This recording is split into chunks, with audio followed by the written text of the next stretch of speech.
सब मतलब डर लग रहा था जब रिजल्ट आया। हम में से सोचा नहीं होगा कि मई अटेम्प्ट 8% रिजल्ट रहेगा। यदि सिंगल ग्रुप देती तो कल्पना फर्स्ट ग्रुप में फेल थी।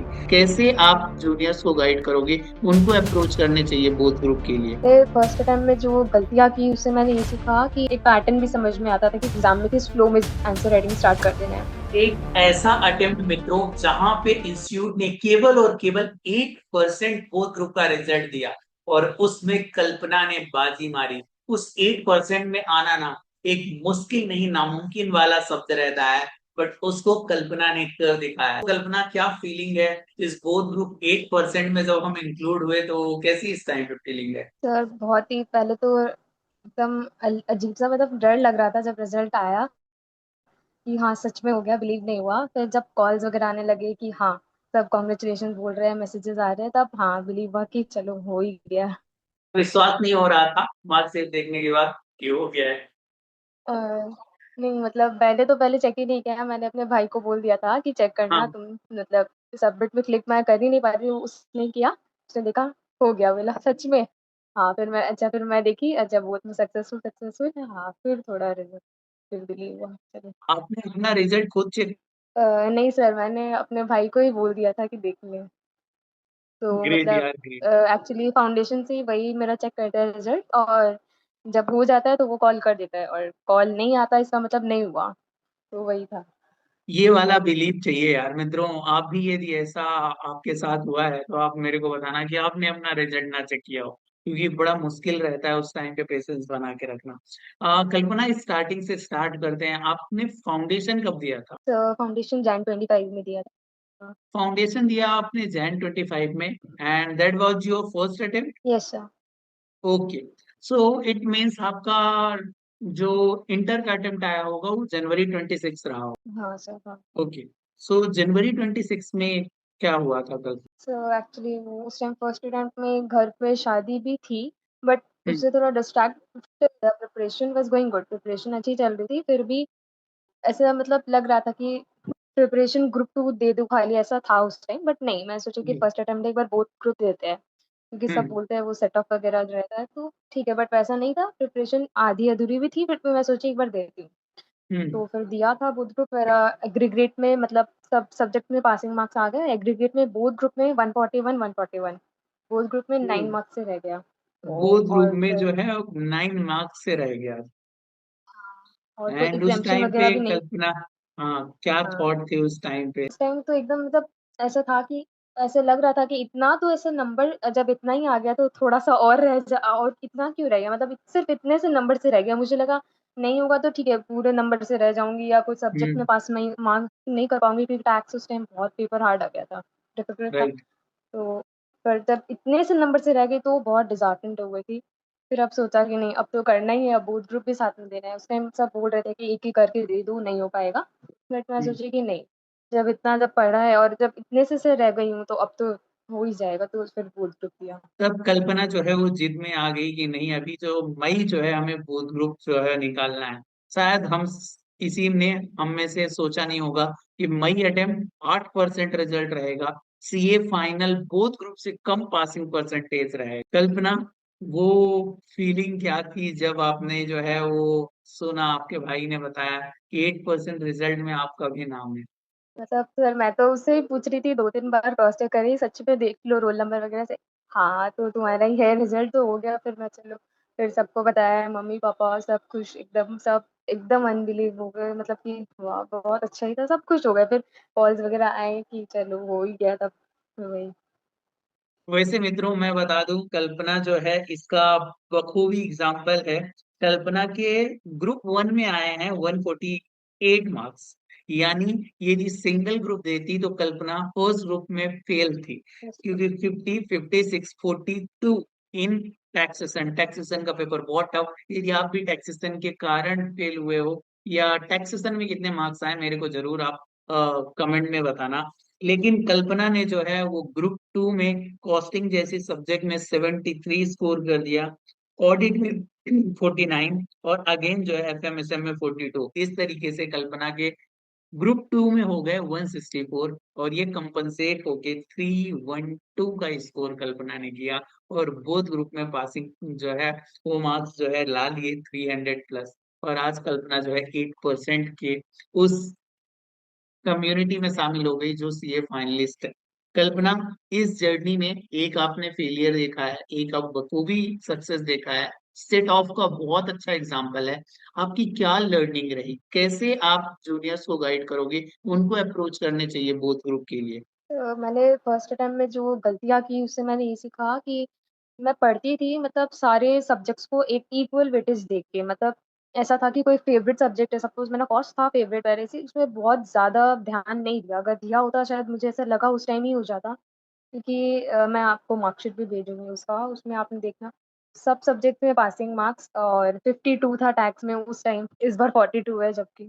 और Right. कॉस्टिंग में 52, उसमें मुझे लगा कि मैं 70 प्लस स्कोर कर सकती थी, बट उस टाइम नहीं हो पाया। तो शायद अगर उसमें अगर आ जाता अच्छा तो उस टाइम ऐसे हो जाता। तो वही है कि सारे सब्जेक्ट्स को इक्वली दे रहे बर्डन, ठीक है कि हम लोग को पास तो करनी है, बट कोई एक सब्जेक्ट को इतना स्ट्रॉन्ग बना ले, मतलब या तो बोथ ग्रुप में कोई, सब बोलते हैं कि बोथ ग्रुप में एक-एक सब्जेक्ट में एग्ज़म्पशन लाना है, तभी आप पास कर पाओगे, क्लियर कर पाओगे। या तो कोई एक सब्जेक्ट को ही, कोई सा भी ग्रुप में कोई एक सब्जेक्ट को इतना स्ट्रॉन्ग लाना कि 70 प्लस उसमें लाएँ, तो तभी हो पाएगा, नहीं तो फिर कोई ऑप्शन नहीं है। राइट। ये एक अप्रोच रहती है। देखो, यदि आप सिंगल सिंगल ग्रुप दे रहे हो, तो मिनिमम आपको ऐसी एक सब्जेक्ट प्रिपेयर करनी होगी जिसमें आप एग्जाम्शन सिक्योर करो, बाकी चीजें कंपनसेट हो जाती है, क्योंकि आपको भी पता है यदि 60 आ गए तो आपको टोटल मिला के 90 मार्क्स लेके आने हैं दो सब्जेक्ट में। और बोथ ग्रुप दे रहे हो तो एटलीस्ट आपको ट्राई करना चाहिए 3 सब्जेक्ट का, नहीं भी तो 2 सब्जेक्ट का। और यहाँ पे कल्पना ने बहुत अच्छे से, मैंने बताया ना कि उसका ग्रुप वन और ग्रुप टू कंपनसेट ही किया है कॉस्टिंग के 73 मार्क्स ने। कल्पना, राइटिंग प्रैक्टिस का कितना इंपॉर्टेंस रहा? हाँ, राइटिंग प्रैक्टिस स्टार्टिंग में तो मैंने बहुत कम ध्यान, लॉ में मेरे बहुत ही कम नंबर थे, जैसे कि उसमें 43 थे, इस बार हाँ। 56 है, तो हाँ, तो वो राइटिंग प्रैक्टिस की वज़ह से मेरा इम्प्रूव हो पाया है, क्योंकि सिर्फ़ पढ़ने से तो वो हो नहीं रहा है, क्योंकि वो माइंड में रिटेन नहीं हो पा रहा था। जैसे राइट। लिखते थे, एक पैटर्न भी समझ में आता था कि एग्ज़ाम में किस फ्लो में आंसर राइटिंग स्टार्ट कर देना है, कि एग्ज़ाम में क्वेश्चन्स आप ऑब्वियसली न्यू फ्रेम्ड क्वेश्चन्स मिलेंगे, कोई दिखे-दिखाए तो क्वेश्चन्स नहीं मिलेंगे। पर एक जब आप राइटिंग प्रैक्टिस कर लेते हो तो आपको ऑलरेडी पता रहता है कि आपको कैसे लिखना है। तो आप क्वेश्चन थोड़ा-सा देखते ही आपको क्लिक हो जाता है कि हाँ, ऐसे-ऐसे लिखना स्टार्ट करना है, तो फिर वो फ्लो आ जाता है। तो राइटिंग प्रैक्टिस एक बार लॉ में प्रैक्टिस की इतना, ऑडिट में इतना मैंने राइटिंग प्रैक्टिस पे ध्यान नहीं दिया था, बट हाँ, उसमें थोड़ा-मोड़ा कीवर्ड्स वगैरह जो मैं करती थी बना के वो बस लिख लेती। बट कल्पना, नॉर्मली होता क्या है ना, राइटिंग प्रैक्टिस में लगती है मेहनत और आलस आती है लिखने में। तो उसको कैसे ओवरकम किया? जैसे आप बोल रहे हो कि लॉ में आपके टेस्ट में कम मार्क्स आ रहे थे स्टार्टिंग में, फिर धीरे धीरे ग्रेजुअली इंक्रीज हुए, और अभी आपने 56 स्कोर किया, जो कि आई थिंक आपके जो है वो सेकंड थर्ड हाईएस्ट मार्क्स थे। तो उसको कैसे ओवरकम किया जाए? एक्चुअली मुझे मतलब प्रैक्टिकल बहुत पसंद था, जैसे कॉस्ट हो गया, टैक्सेशन के क्वेश्चंस लगाना, तो उस टाइम मैं क्या करती थी, मैं सोचती थी पहले नहीं, पहले मैं 2 क्वेश्चन लिखूँगी लॉ के, उसके बाद ही कोई प्रैक्टिकल सब्जेक्ट करूँगी। कि वो हम्म। उसमें ज़्यादा टाइम नहीं लगता था, वो हाफ एन आवर, 1 आवर में हो जाता था। राइटिंग प्रैक्टिस में थोड़ा टाइम भी लगता था, 1.5 आवर्स, 2 आवर्स, और उसको मतलब फिर बाद में लेज़ीनेस भी आ जाता था करने में, तो मैं वो पहले ही कर लेती थी। सुबह मतलब उठते या तो कुछ भी सब्जेक्ट पढ़ा, उसके बाद 1-2 क्वेश्चंस लिख लिया, उसके बाद फिर मैं प्रैक्टिकल सब्जेक्ट्स में। ओके। क्या वो प्रैक्टिकल दो टिप्स हैं जो कि सीए इंटर बोथ ग्रुप यदि किसी को क्लियर करना है तो मस्ट डू की कैटेगरी में आप डालोगे? और एक तो डिसिप्लिन तो होना ही चाहिए, और कंसिस्टेंसी। अगर डिस, हाँ, डिसिप्लिन है पर कंसिस्टेंसी नहीं है तो फिर वो एक और वीकनेस हो डिस, जाती है। डिसिप्लिन और कंसिस्टेंट वे में यदि रहे तो बोथ ग्रुप क्लियर करना जो है वो पॉसिबल है। मेरे को बताओ कि जैसे कोई बच्चा है जो बोथ ग्रुप उसने दिया था, या तो उसका बोथ ग्रुप नहीं हुआ, या फिर उसने सिंगल ग्रुप दिया था, अब वो बोथ ग्रुप देना चाहता है, ठीक है, तो उसको किस तरीके से अप्रोच करना चाहिए? पहले तो आई गेस जिस ग्रुप, वो जो ग्रुप फर्स्ट ग्रुप या शायद 1 ग्रुप, ग्रुप 1 या ग्रुप 2 जो भी दिया हो, तो उसमें शायद देख ले कि मतलब कौन-सा उसका स्ट्रॉन्गेस्ट सब्जेक्ट है। उसको और हम्म। स्ट्रॉन्ग बना ले, क्योंकि अभी वीकनेस पे उतना फोकस करने का टाइम नहीं है। क्या पता वो पेपर हार्ड आ गया या ईज़ी आ गया। ईज़ी आ गया तो बहुत बढ़िया, हार्ड आ गया तो उसमें अगर फोकस करेंगे तो कोई फ़ायदा नहीं है। तो इसलिए जो स्ट्रॉन्गेस्ट सब्जेक्ट है उसमें अगर ज़्यादा ध्यान दें, और फिर जो ग्रुप में है उसकी तैयारी तो साथ-साथ करनी ही पड़ेगी, जो भी सेकंड ग्रुप है। तो वैसे मतलब एक स्ट्रॉन्ग सब्जेक्ट हम लोग को बोथ ग्रुप में तैयार करना पड़ेगा, तो फिर उस हिसाब से हो सकता ओके।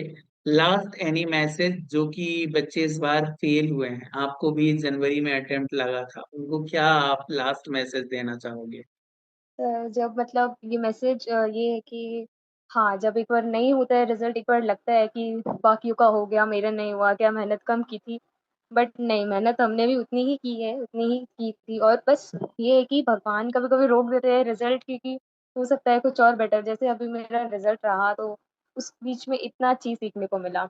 जब वापस आप उस चीज़ को पढ़ते हो, हाँ, लगेगा कि वापस वही सिलेबस नहीं बट अलग ही लेवल का मतलब आप लोग होता है प्रिपरेशन आप करते हो तो आप में अलग कॉन्फिडेंस आ जाता है और एक नए इंसान बन के हम लोग निकलते हैं वही। ग्रेट। तो कल्पना का कहना है दोस्तों कि यदि मन का हो तो अच्छा, ना हो तो और भी अच्छा, क्योंकि अब जो होगा ना वो ऊपर वाले के मन का होगा, और वो कभी भी किसी का गलत नहीं सोचता। सो विद दिस नोट, आपके मन में जो भी थॉट चल रहे होंगे किसी टॉपिक पे, आपको वीडियो चाहिए या फिर कल्पना से कोई भी क्वेश्चन करना है, तो आप कमेंट बॉक्स पे डाल सकते हो, हम उसका रिप्लाई करने का जरूर ट्राई करेंगे। पर मैं लास्ट में यही बात दोहराऊंगा कि मन के हारे हार है, मन के जीते जीत, यही कृष्ण की रीत है, यही कृष्ण के गीत। दोस्तों, ये अटेम्प्ट लगा है, इस बार आपको शायद किसी कारण बस नहीं पास कर पाए हो, अनडाउटली इस बार का रिजल्ट जो है बहुत टफ रिजल्ट रहा। तो आपको हार नहीं मानना है, बिकॉज सितंबर बहुत नजदीक है एंड हम बहुत जल्दी इसको क्रैक करेंगे। Thank you so much Kalpana for your time, and I hope कि बच्चों को बहुत सारा जो है इससे एक मोटिवेशन मिला होगा, और सबसे बड़ी बात एक स्ट्रेटजी मिली होगी बहुत ग्रुप के लिए।